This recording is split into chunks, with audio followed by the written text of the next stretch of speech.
ನಿನ್ನೆ ತಾನೇ ಮಾಜಿ ಸ್ಪೀಕರು ಕಾಗೇರಿ ಅವರು ಹೇಳಿರ್ತಕ್ಕಂಥದ್ದು ಜನಗಣ ಮನ ಅಧಿನಾಯಕ ಜಯ ಅನ್ನತಕ್ಕಂಥದ್ದು ಅದು ರಾಷ್ಟ್ರಗೀತೆ ಅಲ್ಲ ಅನ್ನೋ ಮಟ್ಟದ ಹೇಳಿದ್ದಾರೆ. ಅವರ ಮೇಲೆ ದೇಶದ್ರೋಹದ ಕೇಸ್ ದಾಖಲು ಮಾಡಬೇಕು ಅಂತೇಳಿ ನಾನು ಒತ್ತಾಯ ಮಾಡ್ತೀನಿ. ಈಗ ಅವರು ಅದೇ ಹೇಳಿರೋದು, ಒಂದು ಜನಗಣಮನ ಅನ್ನೋದು ಒಬ್ಬ ಬೇರೆ ದೇಶದ ಒಬ್ಬ ನಾಯಕನಿಗೆ ಬರಬೇಕಾದ್ರೆ ಸ್ವಾಗತಕ್ಕಾಗಿ ಇದು ಮಾಡಿರೋದು. ಅದು ಒಂದೇ ಮಾತ್ರ ನಮ್ಮ ದೇಶದ ಅಸ್ಮಿತೆ ಮತ್ತು ಸಂಸ್ಕೃತಿ. ಅದಕ್ಕೆ ಜನಗಣಮನ ಅಧಿನಾಯಕ ಜಯ ಅಂತೇಳಿ ಆ ರಾಷ್ಟ್ರಗೀತೆಯನ್ನು ಬರೆದಿರ್ತಕ್ಕಂಥದ್ದು ರವೀಂದ್ರನಾಥ್ ಠಾಗೂರ್ ಅವರು. ರಾಷ್ಟ್ರಕವಿ ರವೀಂದ್ರನಾಥ್ ಠಾಗೂರ್ ಅವರಿಗೆ ನೋಬೆಲ್ ಪ್ರಶಸ್ತಿ ಸಿಕ್ಕಿರ್ತಕ್ಕಂಥದ್ದು, ಅವ್ರಿಗೆ ಅಪಮಾನ ಮಾಡ್ತಕ್ಕಂಥದ್ದು ಭಾರತೀಯ ಜನತಾ ಪಾರ್ಟಿಯ ಸಂಸ್ಕೃತಿ. ಇದೇನು ಹೊಸದಲ್ಲ. ಮಹಾತ್ಮ ಗಾಂಧಿ ಅವ್ರನ್ನ ಕೊಂದಾಯಿತು ಮತ್ತು ಈ ದೇಶದ ಸಂಸ್ಕೃತಿ ಸಂಸ್ಕಾರಗಳನ್ನು ಬಿಂಬಿಸಿದಂಥ ರವೀಂದ್ರನಾಥ್ ಠಾಗೂರ್ ಮೇಲೆ ಅಲ್ಲೇ ನಡೀತಾ ಇದೆ.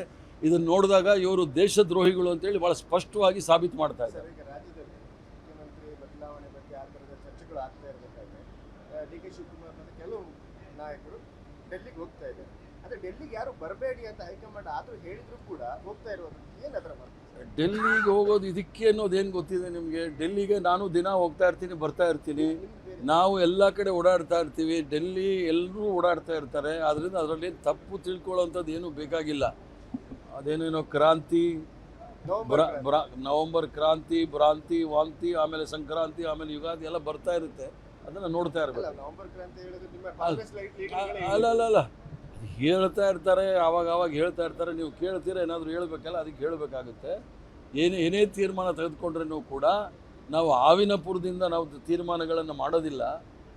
ಪ್ರಜಾಪ್ರಭುತ್ವದಲ್ಲಿ ನಂಬಿಕೆ ಇಟ್ಕೊಂಡಿರ್ತಕ್ಕಂಥವ್ರು ರಾಜ್ಯದ MLAಗಳು ಮತ್ತು ರಾಷ್ಟ್ರದ ನಮ್ಮ ಕಾಂಗ್ರೆಸ್ ಪಕ್ಷದ ಹೈಕಮಾಂಡ್ ತೀರ್ಮಾನ ಮಾಡೋದು. ಏನೇ ಮಾಡಬೇಕಾದ್ರೂ ಬಾಕಿ ಇದೆಲ್ಲ ಸಹ ಊಹಾಪೋಹಗಳನ್ನು ನಾವು ನೋಡ್ತಾ ಇರಬೇಕಷ್ಟೇ. ಸಚಿವ ಸಂಪುಟ ಪುನರ್ರಚನೆ ಆಗಬೇಕು. ಯಾಕಂದರೆ ಈ ಇಲೆಕ್ಷನ್ ನಂತರ ಬಿಹಾರ್ ಇಲೆಕ್ಷನ್ ಸಚಿವ ಸಂಪುಟ ಪುನರ್ರಚನೆ ಆಗುತ್ತೆ. ಅದರಲ್ಲಿ ನಿಮಗೆ ಏನಾದರೂ ಮತ್ತೆ ಹೌದಲ್ಲ, ಸೋನಿಯಾ ಗಾಂಧಿಯವರು, ರಾಹುಲ್ ಗಾಂಧಿಯವರು ಅವರೇನಾದರೂ ಹೇಳಿದ್ರೆ ಕೇಳಿ, ಇಲ್ಲ ಅಂದರೆ ನಾವು ಹಿಂಗೆ ನಿಮ್ಮ ಹತ್ರ ಬರ್ತಾ ಇರ್ತೀವಿ.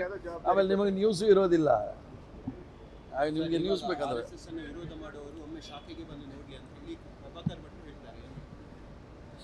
RSS ಶಾಖೆ ಏನು ಅಂತೇಳಿ ಕೇರಳದಲ್ಲಿ ಗೊತ್ತಾಗಿದೆಯಲ್ಲ, ಮಕ್ಕಳ ಮೇಲೆ ಅತ್ಯಾಚಾರ ನಡೆದಿದೆ. RSS ಶಾಖೆನಲ್ಲಿ ಕಥುವಾ ಅಂತೇಳಿ ಕಾಶ್ಮೀರಲ್ಲಿ 8 ವರ್ಷದ ಹೆಣ್ಣುಮಗನ ಮೇಲೆ ಅತ್ಯಾಚಾರ ಮಾಡಿ ಅದನ್ನು ಪ್ರೊಟೆಸ್ಟ್ ಮಾಡೋಕ್ಕೆ ಅವ್ರನ್ನ ಅರೆಸ್ಟ್ ಮಾಡಿದ್ದಕ್ಕೆ ಭಾರತೀಯ ಜನತಾ ಪಾರ್ಟಿಯ ಮಂತ್ರಿಗಳು ನಿಂತ್ಕೊಂಡ್ಬಿಟ್ಟಿದ್ರು ರಸ್ತೆ ಮೇಲೆ. ಆದ್ದರಿಂದ RSSಯಿಂದ ನಾವು ಕಲಿಬೇಕಾದ್ದೇನೂ ಇಲ್ಲ. RSSಯಿಂದ ಈ ಧರ್ಮವೂ ಸಹ ರಕ್ಷಣೆ ಮಾಡೋಕ್ಕಾಗೋದಿಲ್ಲ.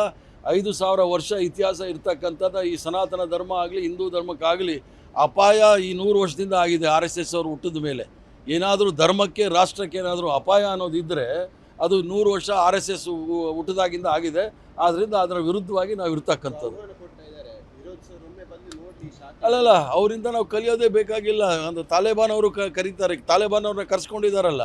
ಯಾರು ತಾಲಿಬಾನ್ ವಿರುದ್ಧ ಮಾಡ್ತಾಯಿದ್ರು ಅವ್ರನ್ನೇ ಕರೆಸ್ಬಿಟ್ಟು ಅವ್ರಿಗೆ 200 ಕೋಟಿ ಎಲ್ಲ ಕೊಡ್ತಾ ಇದ್ದಾರೆ. ಆ ಥರ ಕೆಲಸ ನಾವು ಮಾಡಲಿಕ್ಕೆ ಆಗೋದಿಲ್ಲ.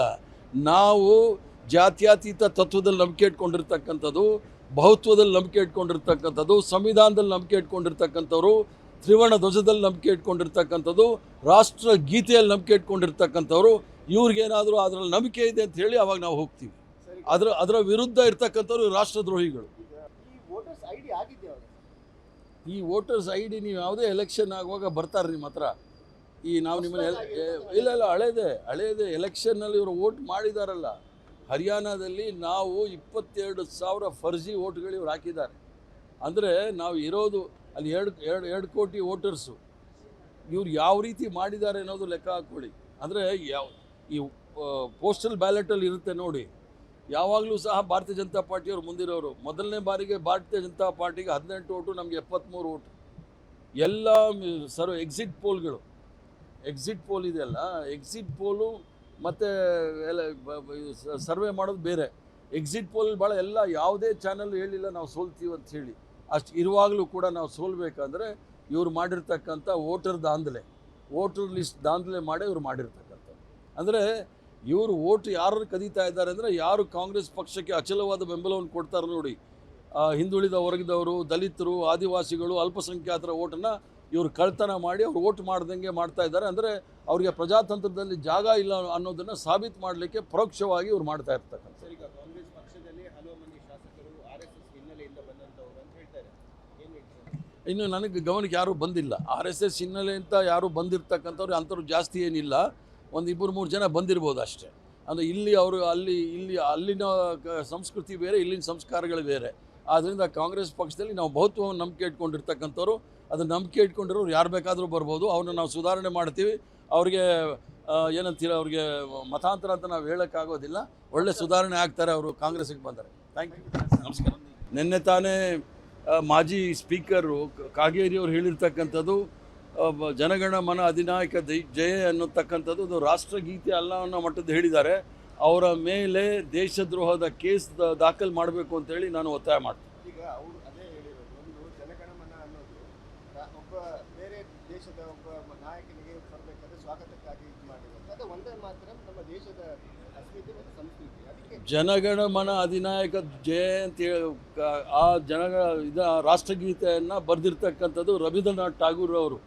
ರಾಷ್ಟ್ರಕವಿ ರವೀಂದ್ರನಾಥ್ ಠಾಗೂರ್ ಅವರಿಗೆ ನೋಬೆಲ್ ಪ್ರಶಸ್ತಿ ಸಿಕ್ಕಿರ್ತಕ್ಕಂಥದ್ದು.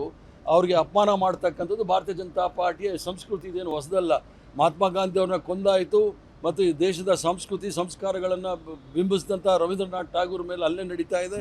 ಇದನ್ನು ನೋಡಿದಾಗ ಇವರು ದೇಶದ್ರೋಹಿಗಳು ಅಂತೇಳಿ ಭಾಳ ಸ್ಪಷ್ಟವಾಗಿ ಸಾಬೀತು ಮಾಡ್ತಾ ಇದ್ದಾರೆ. ಈಗ ರಾಜ್ಯದಲ್ಲಿ ಮುಖ್ಯಮಂತ್ರಿ ಬದಲಾವಣೆ ಬಗ್ಗೆ ಆ ಥರದ ಚರ್ಚೆಗಳು ಆಗ್ತಾ ಇರಬೇಕಾದ್ರೆ ಡಿ ಕೆ ಶಿವಕುಮಾರ್ ಮತ್ತು ಕೆಲವು ನಾಯಕರು ಡೆಲ್ಲಿಗೆ ಹೋಗ್ತಾ ಇದ್ದಾರೆ. ಆದರೆ ಡೆಲ್ಲಿಗೆ ಯಾರು ಬರಬೇಡಿ ಅಂತ ಹೈಕಮಾಂಡ್ ಆದರೂ ಹೇಳಿದ್ರು ಕೂಡ ಹೋಗ್ತಾ ಇರೋದು ಏನದರ ಮಾತು?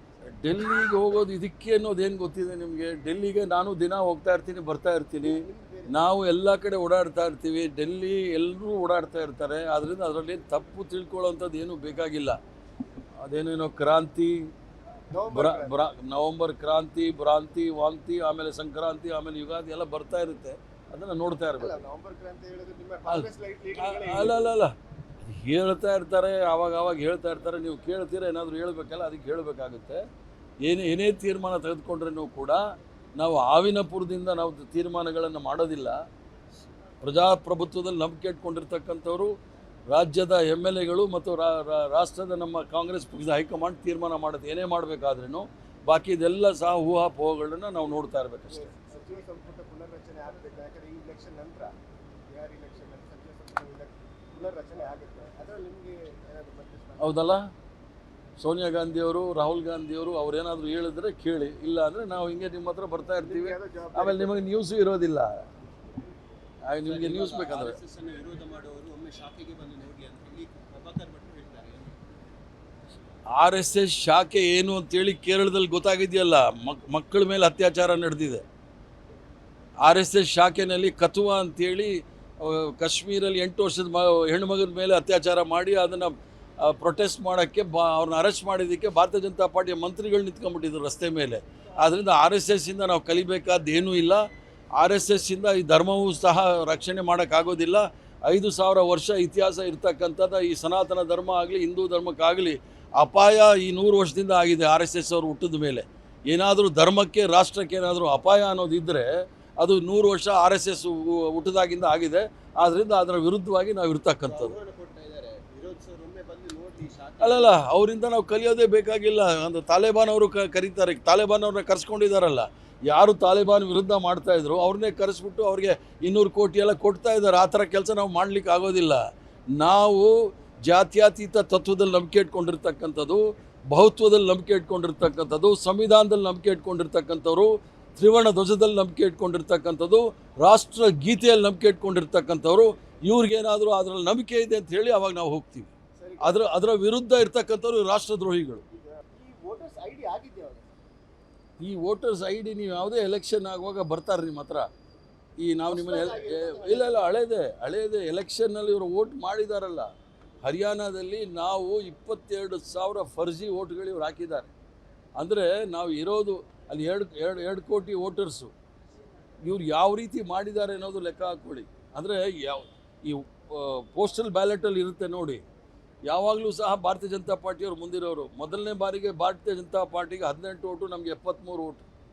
ಎಲ್ಲ ಎಕ್ಸಿಟ್ ಪೋಲ್ ಇದೆಯಲ್ಲ, ಎಕ್ಸಿಟ್ ಪೋಲು ಮತ್ತು ಎಲ್ಲ ಸರ್ವೆ ಮಾಡೋದು ಬೇರೆ. ಎಕ್ಸಿಟ್ ಪೋಲ್ ಭಾಳ ಎಲ್ಲ ಯಾವುದೇ ಚಾನಲ್ ಹೇಳಿಲ್ಲ ನಾವು ಸೋಲ್ತೀವಿ ಅಂತ ಹೇಳಿ. ಅಷ್ಟು ಇರುವಾಗಲೂ ಕೂಡ ನಾವು ಸೋಲ್ಬೇಕಂದ್ರೆ ಇವರು ಮಾಡಿರ್ತಕ್ಕಂಥ ವೋಟರ್ ಲಿಸ್ಟ್ ದಾಂಧಲೆ ಮಾಡೇ ಇವರು ಮಾಡಿರ್ತಕ್ಕಂಥದ್ದು. ಅಂದರೆ ಇವರು ಓಟ್ ಯಾರು ಕದೀತಾ ಇದ್ದಾರೆ ಅಂದರೆ, ಯಾರು ಕಾಂಗ್ರೆಸ್ ಪಕ್ಷಕ್ಕೆ ಅಚಲವಾದ ಬೆಂಬಲವನ್ನು ಕೊಡ್ತಾರೆ ನೋಡಿ, ಹಿಂದುಳಿದ ವರ್ಗದವರು, ದಲಿತರು, ಆದಿವಾಸಿಗಳು, ಅಲ್ಪಸಂಖ್ಯಾತರ ಓಟನ್ನು ಇವರು ಕಳ್ತನ ಮಾಡಿ ಅವ್ರು ಓಟ್ ಮಾಡ್ದಂಗೆ ಮಾಡ್ತಾ ಇದ್ದಾರೆ. ಅಂದರೆ ಅವರಿಗೆ ಪ್ರಜಾತಂತ್ರದಲ್ಲಿ ಜಾಗ ಇಲ್ಲ ಅನ್ನೋದನ್ನು ಸಾಬೀತು ಮಾಡಲಿಕ್ಕೆ ಪರೋಕ್ಷವಾಗಿ ಇವ್ರು ಮಾಡ್ತಾ ಇರ್ತಕ್ಕಂಥ. ಸರ್, ಈಗ ಕಾಂಗ್ರೆಸ್ ಪಕ್ಷದಲ್ಲಿ ಹಲವು ಮಂದಿ ಶಾಸಕರು RSS ಹಿನ್ನೆಲೆಯಿಂದ ಬಂದಂಥವ್ರು ಅಂತ ಹೇಳ್ತಾರೆ, ಏನು ಹೇಳ್ತಾರೆ? ಇನ್ನು ನನಗೆ ಗಮನಕ್ಕೆ ಯಾರೂ ಬಂದಿಲ್ಲ. RSS ಹಿನ್ನೆಲೆ ಅಂತ ಯಾರೂ ಬಂದಿರತಕ್ಕಂಥವ್ರು ಅಂಥವ್ರು ಜಾಸ್ತಿ ಏನಿಲ್ಲ, ಒಂದು 2-3 ಜನ ಬಂದಿರ್ಬೋದು ಅಷ್ಟೇ. ಅಂದರೆ ಇಲ್ಲಿ ಅವರು ಅಲ್ಲಿನ ಸಂಸ್ಕೃತಿ ಬೇರೆ, ಇಲ್ಲಿನ ಸಂಸ್ಕಾರಗಳು ಬೇರೆ. ಆದ್ದರಿಂದ ಕಾಂಗ್ರೆಸ್ ಪಕ್ಷದಲ್ಲಿ ನಾವು ಬಹುತ್ವವನ್ನು ನಂಬಿಕೆ ಇಟ್ಕೊಂಡಿರ್ತಕ್ಕಂಥವ್ರು, ಅದನ್ನು ನಂಬಿಕೆ ಇಟ್ಕೊಂಡಿರೋರು ಯಾರು ಬೇಕಾದರೂ ಬರ್ಬೋದು. ಅವ್ರನ್ನ ನಾವು ಸುಧಾರಣೆ ಮಾಡ್ತೀವಿ. ಅವ್ರಿಗೆ ಏನಂತೀರ, ಅವ್ರಿಗೆ ಮತಾಂತರ ಅಂತ ನಾವು ಹೇಳೋಕ್ಕಾಗೋದಿಲ್ಲ. ಒಳ್ಳೆ ಸುಧಾರಣೆ ಆಗ್ತಾರೆ ಅವರು ಕಾಂಗ್ರೆಸ್ಸಿಗೆ ಬಂದರೆ. ಥ್ಯಾಂಕ್ ಯು, ನಮಸ್ಕಾರ.